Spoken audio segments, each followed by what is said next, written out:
Fala pessoal, tudo certo? Sejam bem-vindos a mais um vídeo do canal Futeboso. E bom galera, nesse vídeo eu vou falar sobre o longínquo caso do Everton, que rebaixou a Portuguesa em 2013 depois do tapetão feito, e que se cria muitas coisas até irreais sobre esse caso, como eu já vou falar aqui que o Flamengo não teve nada a ver e que o Fluminense teve muito a ver nessa história. Bom, para começar, eu preciso deixar claro aqui que a Portuguesa não foi santa nesse caso.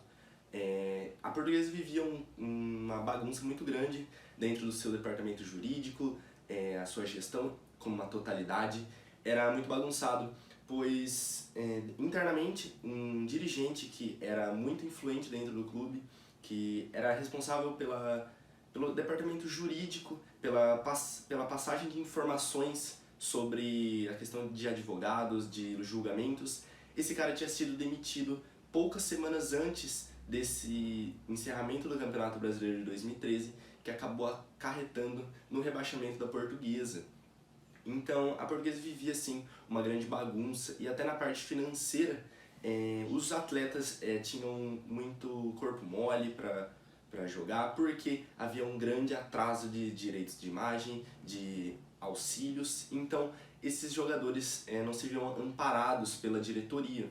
Então havia muitos problemas internos na Portuguesa, muita bagunça, muita questão financeira envolvida que atrapalhava o desenvolvimento do clube, e então isso passa muito pela Portuguesa. Visto que eu vou contextualizar aqui o que aconteceu de uma maneira cronológica. Bom, a Portuguesa chegou na última rodada do Campeonato Brasileiro de 2013 já sem chances de ser rebaixada, porque na rodada 37 tinha ganhado da Ponte Preta fora de casa, em Campinas, e então já tinha garantido a sua permanência na Série A em 2014. Porém, na última rodada contra o Grêmio, ele escalou irregularmente o jogador Everton. Esse jogador que na rodada 36 contra o Bahia havia sido expulso e, portanto, ele cumpriu a suspensão contra a Ponte Preta. Ele houve um julgamento do STJD sobre esse caso dessa expulsão depois desse jogo da Ponte Preta, que ele já havia tido cumprido essa suspensão, que seria automática de uma partida. Ele poderia atuar naturalmente na última rodada, porém houve esse julgamento do STJD que determinou que ele teria sido suspenso por 2 partidas, ou seja, ele não poderia atuar nas 2 últimas rodadas. O advogado representante da Portuguesa nesse julgamento ouviu essa sentença e deveria ter repassado isso para o departamento jurídico interno da Portuguesa.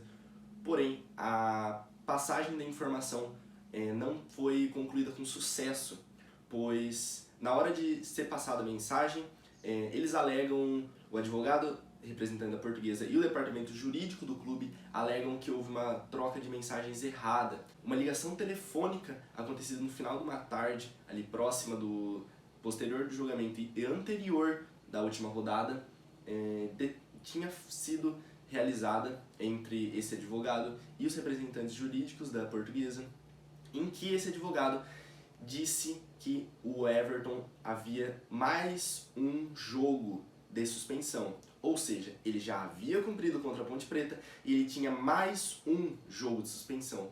Porém, por conta de uma bagunça ali, talvez uma falta de atenção, foi interpretado que ele havia apenas um jogo de suspensão. Então ele já havia cumprido, ele poderia atuar contra o Grêmio. Porém, isso não poderia ter acontecido. E o técnico então da Portuguesa, o Guto Ferreira, que hoje faz muito sucesso, principalmente pelo Nordeste do Brasil, não interpretou, não ficou sabendo dessa história, e ele relacionou normalmente o Everton, colocou no final do segundo tempo, ele atuou por 13 minutos, não interferiu na partida, porém isso foi uma questão irregular. A Portuguesa empatou esse jogo contra o Grêmio, perdeu 4 pontos, são 3 pontos pela escalação irregular do jogador e 1 ponto do empate contra o Grêmio. Ou seja, perdendo esses 4 pontos, a Portuguesa caía para a 2ª divisão. E agora se cria essa história, com a chegada das redes sociais, se cria muito essa história de que o Flamengo foi responsável pelo tapetão envolvendo a Portuguesa. Por quê? Porque o Flamengo também foi punido nessa rodada. O Flamengo tinha ficado na posição de 15º lugar, terminou depois desse tapetão. Por quê? Porque o Flamengo tinha escalado o jogador André Santos irregularmente, o lateral esquerdo, irregularmente, que ele também tinha sido punido e não cumpriu a suspensão correta. Então o Flamengo também perdeu 4 pontos. Porém, o Flamengo não tem nada a ver com essa história da Portuguesa. Cria-se, principalmente os torcedores do Fluminense criam nas redes sociais a história de que o Flamengo enfiou a Portuguesa no meio dessa história para livrar o Flamengo do rebaixamento. Porém, o Flamengo não tem nada a ver. Quem colocou a Portuguesa nessa história foi a própria Portuguesa. E também um pouco do Fluminense. Por quê? Porque cria-se uma história dentro da Portuguesa para talvez tirar a responsabilidade interna do clube nessa história, que internamente havia pessoas dentro do clube que forçaram a escalação do Everton mesmo irregular, e uma dessas pessoas seria o jogador Souza, que hoje é apresentador e comentarista da Band. O jogador Souza era jogador da Portuguesa na questão, e ele tinha sido jogador do Fluminense uma temporada e meia anterior, e ele era muito próximo dos dirigentes, das pessoas influentes do Fluminense, como os líderes da Unimed, que era o patrocinador master e o maior parceiro do Fluminense na questão.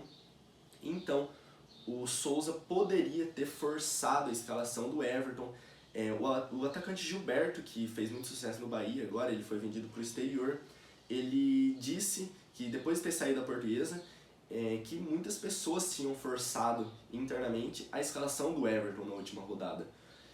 Ou seja, provavelmente havia alguma coisa que precisava ser consertada ali dentro da Portuguesa, e visto essa fragilidade, aproveitaram disso para poder prejudicar o time tão tradicional, tão histórico que é a Portuguesa.